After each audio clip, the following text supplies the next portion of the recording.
வெயிலோடு விளையாடி வெயிலோடு உறவாடி வெயிலோடு மல்லு கட்டி ஆட்டம் போட்டோமே.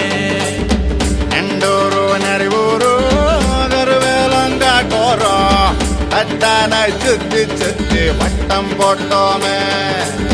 பசி வந்தா குருவி முட்ட தண்ணிக்கு தேவங்குட்ட பறிப்போமே சோழ தட்ட புழுதிதான் நம்ம சட்ட புழுதிதான் நம்ம சட்ட. வெயிலோடு விளையாடி வெயிலோடு உறவாடி வெயிலோடு மல்லு கட்டி ஆட்டம் போட்டோமே.